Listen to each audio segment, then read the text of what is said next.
pembicaraan berita dan aktualitas yang selalu asik. Perkenalkan, nama saya Faiza Rodia sebagai host pada episode podcast pada malam hari ini. Di tengah dinamika organisasi yang terus berkembang, satu hal yang tidak pernah bisa dilepaskan adalah bagaimana kita menjaga keberlanjutannya, bukan hanya tentang siapa yang memimpin hari ini, tetapi juga tentang siapa yang akan melanjutkan perjuangan di masa depan. Nah, pada episode kali ini kita akan membahas tema membangun generasi organisasi dari rekrutmen ke regenerasi bersama narasumber kita yang hebat pada malam hari ini, yaitu Kak Robi. Apa kabar Kak hari ini kabarnya? Alhamdulillah sehat. Nah, sebelumnya kan pernah mengisi podcast, terus tapi sekarang udah dengan jabatan yang berbeda dan tema yang berbeda nih. Apa sih vibes yang berbeda dari sebelumnya sama yang hari ini? Kan sebelumnya cuma jadi ketupel, sekarang udah jadi ketua hima nih. Kalau terkait vibes ya sebenarnya sama aja, sama-sama diberikan tanggung jawab. Tapi tanggung jawab yang saat itu skalanya tidak sebesar seperti sekarang. Kalau saat itu ketika saya diundang menjadi narasumber ketua pelaksana Mazaya, ya ranahnya hanya sebagai ketua panitia.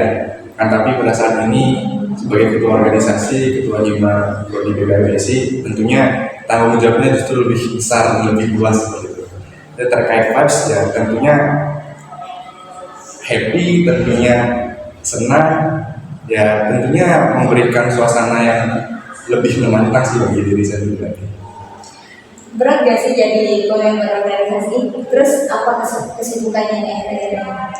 Kalau ditanya berat, sangat berat karena memang sebagai ketua atau sebagai pion, sebagai kepala, saya rasa bukan hanya dalam organisasi aja, dalam kepanitiaan pun yang saya katakan tadi, lalu sebagai ketua pelaksana Mazaya itu sangat berat. Ditambah lagi sekarang jadi ketua hima, tentu itu sangat berat kan, tapi karena ini sebuah tantangan sebagai challenger bagi diri saya, ketika saya diberikan sebuah tantangan, ketika saya diberikan sebuah tanggung jawab, maka artinya dalam diri saya pribadi saya menafsirkan bahwa saya itu berhak dan mampu untuk terkena tersebut. Jadinya ya sudah dilaksanakan aja walaupun itu berat, ya kita berjalani. Nah, kalau dibilang target kesibukan, ya akhir ini kesibukannya yang ngurusi organisasi, yang ngurusi hima. Terlebih lagi kan bentar lagi kabinet yang saya pimpin ini akan didemis, ya, kita akan didemisionerkan kurang lebih lagi beberapa minggu gitu. Ya, jadi sekarang ini persiapannya untuk hal tersebut. Jadi udah hampir mau berakhir nih periode saat ini. Ya, periode 2025-2026 sudah, nah saya sudah hampir expired ini. Jadi di bawah kepemimpinan saya sedikit lagi akan dilengsarkan di divisi selanjutnya ya. Ya, akan dipimpin oleh Apa saja hal yang harus diperhatikan saat menjadi anggota baru? Kalau terkait rekrutmen, persyaratannya atau yang perlu diperhatikan sih menurut saya sudah umum ya. Saya rasa juga di organisasi yang lain terkait rekrutmen, yang paling penting itu adalah integritas setiap individu, kemudian juga komitmen, kemudian juga tanggung jawab, kemudian juga nilai-nilai yang dimiliki setiap individu, apakah dia itu sejalan dengan nilai-nilai organisasi. Karena kalau berbicara terkait skill, di dalam rekrutmen itu tidak, bagi saya, menurut saya itu tidak perlu atau tidak terlalu diperhatikan, karena saya pribadi pun terkait skill itu saya asah dan saya dapati di organisasi. Jadi ketika rekrutmen yang perlu atau komponen pokoknya itu adalah bagaimana karakter dari setiap individu yang hendak direkrut seperti itu. Jadi bagaimana cara menanamkan sikap setia dan bertanggung jawab yang kepada? Kalau berbicara terkait setia itu memang masuk ke dalam integritas ya, integritas individu. Jadi ketika nantinya dia direkrut dan juga sudah lulus seleksi dan masuk ke dalam organisasi, sepengalaman saya, baik eksperimen saya, mereka orang-orang yang hendak ditimbulkan atau ditumbuhkan rasa setia, walaupun dalam individu mereka sebenarnya sudah memiliki rasa setia, tapi untuk menambah melebihkan rasa setia dan tanggung jawabnya itu dengan diberikan program kerja atau ditanggung jawabkan sebuah proker yang nantinya dia harus mengurus, dia harus menghandle hal tersebut. Jadi semisal kayak kita kenal ya, di Hima Prodi PBA ini ada divisi bahasa. Saya juga dulu alumni divisi bahasa. Nah, menurut saya, bagaimana saya bisa menumbuhkan rasa setia, lebih setia, dan bagaimana saya bisa lebih bertanggung jawab dengan saya diberikan tanggung jawab sebagai PJ Mazaya pada saat itu, kemudian juga saya sebagai ketua pelaksana, maka itu yang men-challenge diri saya. Gimana caranya saya menumbuhkan rasa setia dengan tanggung jawab ini? Maka ketika sudah diberikan tanggung jawab, artinya dengan kesadaran penuh, maka kita akan menyadari bahwasannya kita memiliki potensi yang tentunya harus bisa dimaksimalkan dengan hal tersebut. Berarti itu harus ada rasa memiliki juga pada organisasi tersebut. Iya, betul. Seberapa penting rasa memiliki terhadap organisasi dan bagaimana nih cara menanamkannya sejak awal? Kalau saya pribadi menanamkan diri untuk memiliki rasa memiliki, ya, kita harus mengenali. Dengan kita mengenali, maka kita mengetahui. Setelah kita mengetahui, maka kita akan punya rasa memiliki.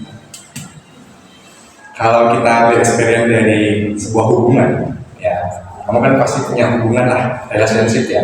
Gak mungkin sesama lawan jenis atau laki-laki dan perempuan, tentunya pasti akan memiliki rasa, ya, mempunyai rasa untuk saling memiliki. Untuk menuju dari rasa memiliki itu pasti di awalnya itu untuk dengan mengenali. Awalnya mengenali dari terlebih dahulu, kemudian setelah mengenali, maka kita akan mengetahui. Dengan kita mengetahui lebih dalam, maka rasa ingin memiliki itu secara tidak langsung akan ada, akan tumbuh. Nah, kalau menurut saya, di dalam organisasi, kita harus mengenali terlebih dahulu Hima Prodi PBAUIS itu seperti apa. Setelah itu, akan tumbuh rasa ingin mengetahui. Maka kita akan masuk ke dalamnya, kita akan mengulik ke dalamnya, apa sih sebenarnya dari Hima Prodi ini. Nah, setelah kita mengetahui, rasa memiliki itu akan tumbuh di dalam tersebut.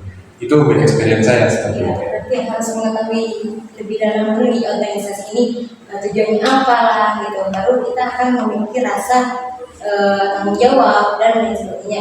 Iya betul, karena kalau kita membahas terkait organisasi PBA ini, kita akan dikenali dengan Hima Prodi PBA ini di awal kali kita melakukan masa perkenalan. Jadi kalau kita membahas terkait masa perkenalan itu, atau sering dikatakan atau sering disebut di organisasi luar, itu seperti OSJO. Kalau kita di PBA itu ada yang namanya Ukhuwah Arabiyah. Di sana masa ta'aruf, masa pengenalan kita. Jadi dulu waktu saya maba, saya angkatan 2023, kita masuk ke sini, masuk PBA, ada OSJO yaitu Ukhuwah Arabiyah, kita dikenalkan, diberikan materi sejarah PBA juga. Kita dikenali bagaimana sih PBA ini, apa sih ada yang PBA di dalam ini. Maka dari sana timbul rasa keingintahuan lebih. Setelah adanya oprek, setelah adanya rekrutmen, maka dengan saya mempersiapkan diri saya, kemudian juga mempelajari apa yang harus dipersiapkan, barulah disitu rasa ingin memiliki dari organisasi tersebut. Nah, bagaimana peran generasi penerus dalam menjaga nilai dan tujuan organisasi? Kalau terkait peran, tentunya peran penerus itu sangat krusial menurut saya. Kenapa? Dibandingkan dengan kan ada bahasa nih, ada yang penerus, ada generasi perintis gitu ya. Ya, perintis dan pewaris kalau nggak salah ya, bukan perusahaan. Ada generasi perintis dan generasi pewaris. Nah kebetulan saat ini bahkan mungkin kamu sendiri adalah generasi pewaris. Ya kan? Ada perintisnya, yaitu para alumni, para senior-senior kita terdahulu, ya kan, dari angkatan 2000, ya yang awal-awal itu. Kalau menurut saya pribadi, peran generasi penerus itu jauh lebih krusial karena apa yang sudah dibangun, sudah ditumbuhkan fondasi-fondasi yang sangat kuat oleh para perintis, oleh para senior-senior kita, alumni-alumni kita, itu harus tetap dijaga.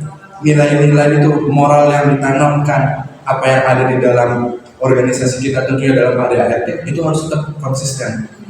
Karena begini, saya sempat mendapat sebuah wejangan saat saya diklat administrasi, ketika itu di semester 3. Jadi sebelum kita masuk untuk fase selanjutnya. Jadi pengkaderan terakhir di Hima Prodi PBAIS ini diawali dari ukhuwah Rubiah, kemudian ada LDKM, latihan dasar pembinaan mahasiswa, kemudian diakhiri dengan tingkat administrasi.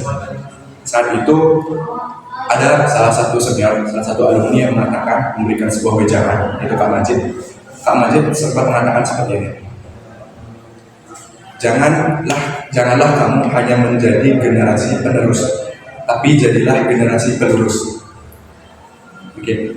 Artinya tanggung jawab itu menurut saya pribadi, saya menafsirkan dalam diri saya. Artinya kita bukan hanya menerima apa yang sudah ada saja, apa yang diberikan oleh alumni, apa yang sudah ditanamkan, bukan hanya kita ambil secara mentah-mentah saja, tapi harus kita olah, harus kita perbaiki dengan inovasi-inovasi agar semakin membaik. Tentunya kita mengetahui bahwasannya di Hima Prodi PBAIS ini setiap tahunnya ada peningkatan, setiap tahunnya ada inovasi baru. Nah itu juga yang ditanamkan dalam diklat saat itu, bahwasannya kita yang dikader sebagai kader Hima Prodi PBAIS harus menjadi generasi, bukan hanya sebagai generasi penerus kita nih guys, tapi juga sebagai generasi penerus. Jadi bukan hanya menerima secara mentah-mentah terus mengikuti doang nih, tapi harus ada yang dikembangkan juga ya. Betul, tidak menerima langsung ditelan seperti ya, harus diolah dulu mana yang sangat relevan lagi di zaman, karena kan berbeda zaman saat itu dan saat ini, jadi harus benar-benar bisa digunakan secara efektif lah. Nah itu berarti kan memerlukan proses pembinaan juga. Mengapa proses pembinaan itu dikatakan sebagai jembatan ada masa lalu, masa kini, dan masa depan organisasi? Ya karena pembinaan menurut saya itu kita bahas itu seperti pengkaderan ya. Dari awalnya jembatan masa lalu, masa kini, dan masa depan. Karena begini, dalam pembinaan itu kita akan diberikan materi-materi, diberikan juga pemahaman-pemahaman terkait bagaimana sih organisasi ini. Kalau kita membahas masalah Hima, terkait Hima Prodi PBAIS, tentunya yang seperti yang saya katakan tadi, mulai dari pengkaderan awal tadi ukhuwah Rubiah. Di sana kita mendapatkan materi sejarah PBAIS. Di LDKM juga mendapatkan sejarah PBA. Kamu juga sudah merasakan kan? Artinya jembatan masa lalu itu kita mengetahui bagaimana sih para perintis, bagaimana sih orang-orang terdahulu kita membangun organisasi ini, bagaimana sih perjuangannya, seperti itu.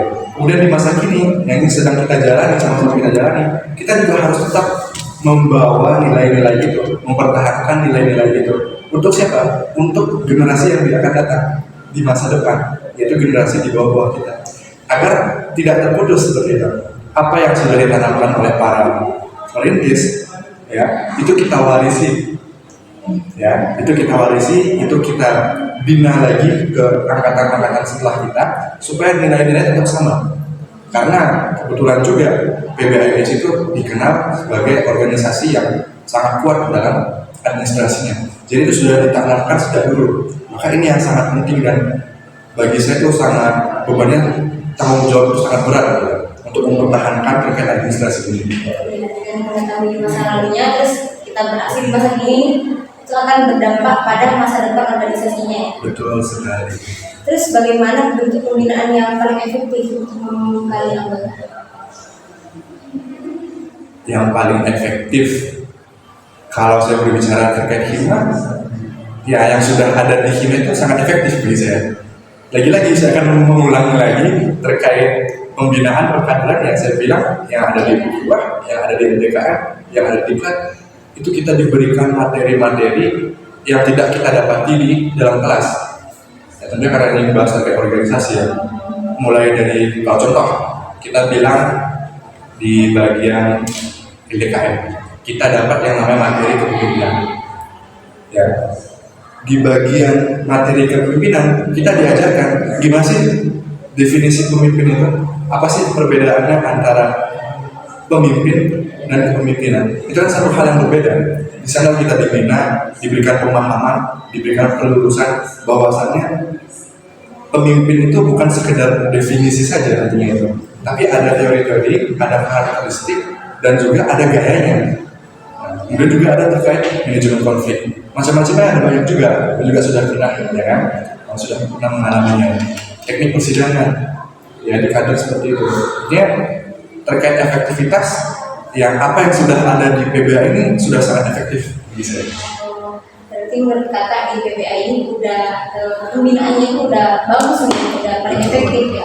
Udah efektif sangat. Tapi kan kebanyakan dari UI, DKM dan diklat administrasi itu kan lebih ke teori ya. Nah, bagaimana mengaplikasikannya ini? Nah, terkait pengaplikasiannya, inilah ada kesinambungan antara rekrutmen dan regenerasi. Kalau dari penafsiran saya, tentunya dibalik regenerasi terlebih dahulu baru rekrutmen. Artinya saling kesinambungan dalam artian seperti ini. Kita ditempa ilmu dulu, ditempa materi dulu, diberikan pemahaman dulu, dibina terlebih dahulu, baru kita bisa untuk mempraktekkannya.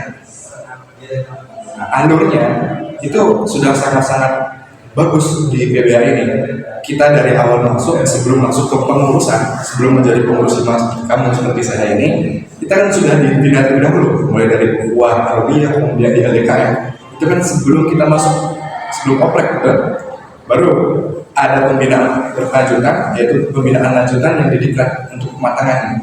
Artinya apa yang sudah kita dapati, teori-teori yang sudah kita dapati, pengaplikasiannya apa? Ya saat dihima. Saat kita menjadi pengurus, itulah waktunya kita mengaplikasikan materi-materi, teori-teori yang kita dapati saat di bidang. Dan bukan hanya di hima saja. Dengan experience saya, ketika saya pulang, ketika saya ke kampung halaman, ilmu-ilmu yang saya dapati, pembinaan ketika pengkaderan itu saya dapati, bisa saya rasakan, saya rasa bisa saya gunakan ketika saya berhadapan dengan masyarakat, ketika saya berhadapan dengan teman-teman yang ada di kampung halaman saya. Jadi ini sangat-sangat efektif dan luar biasa pembinaan yang ada di PBA ini bagi saya. Berarti dari sekedar teori kita harus langsung terjun ke lapangannya nih, langsung mengaplikasikannya, mencobanya gitu. Gak bisa kita cuma sekedar belajar teori ya sudah gitu. Iya betul, karena ada salah satu makhluk al ilmu bila amalin kasyajarin bila tamarin. Ilmu tanpa ada praktek itu ibaratnya sebuah pohon tanpa buah. Kamu pernah sering dengar seperti itu ya. Jadi seperti itu sih. Ketika kita mendapatkan ilmu, bukan hanya kalau kita membahas bukan terkait organisasi ya. Apapun ilmu itu, ketika kita tidak mengamalkannya, maka itu akan sia-sia. Jadi ya, alhamdulillah nih di PBA kita sudah diberikan wadah untuk menerima sebuah teori, sebuah materi, kemudian diberikan wadah juga untuk mempraktekkan hal tersebut. Wah, penjelasannya sangat bagus sekali nih Kak. Nah, sebelum mengakhiri podcast pada kali ini, mungkin Kakak bisa berikan pesan selama menjabat menjadi ketua HIMAI dan pesan untuk regenerasi selanjutnya. Oke, mungkin untuk pesan, ya tentunya pesan menjadi seorang pemimpin itu tidak mudah. Jadi seorang pemimpin itu adalah sebuah tantangan, sebuah tanggung jawab yang besar. Yang mana menjadi pemimpin itu bagi saya adalah ruang untuk belajar, ruang untuk tumbuh, ruang untuk membenahi diri saya. Tentunya kalau berbicara terkait pemimpin, dalam diri kita masing-masing kan kita seorang pemimpin gitu. Ada pepatahnya kullukum rohim wa kullukum mas'ulun an ra'iyatihi, seperti itu kan. Itu sabda Nabi. Hadis ya. Jadi setiap dari kalian itu adalah pemimpin. Ya, pemimpin dalam artian memimpin dirinya sendiri. Artinya bagi saya kesan menjadi pemimpin atau ketua HIMA selama 1 periode ini ya penuh dengan tantangan, penuh dengan ujian dan cobaan untuk menguji kesetiaan saya, menguji tanggung jawab saya sebagai seorang pemimpin.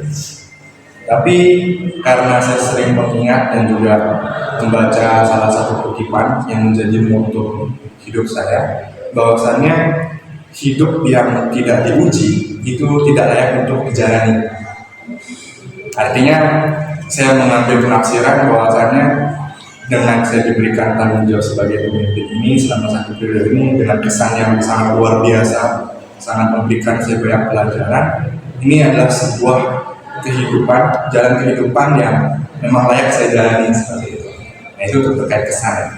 Kemudian kalau terkait pesan, bagi generasi selanjutnya, pesan saya tidak jauh-jauh dari apa yang saya dapati ya, terkait pesan tetaplah membumi, tetaplah menjadi generasi yang memegang teguh nilai-nilai organisasi.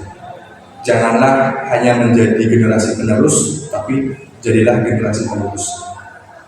Itu yang pesan saya sampaikan kepada generasi selanjutnya, karena perlu digarisbawahi dan perlu diingat bahwasanya organisasi ini adalah organisasi yang sangat kental dalam menjaga nilai-nilai, kental dalam menjaga administrasi, dan hal ini adalah bukan hal yang remeh yang bisa dipandang sebelah mata, butuh kesiapan, butuh tanggung jawab besar untuk mengemban tugas di organisasi ini. Tepuk tangan bagi narasumber kita pada malam hari ini. Terima kasih sudah bersedia mengikuti podcast pada episode pada kali ini. Cukup sekian dari kami. Jangan lupa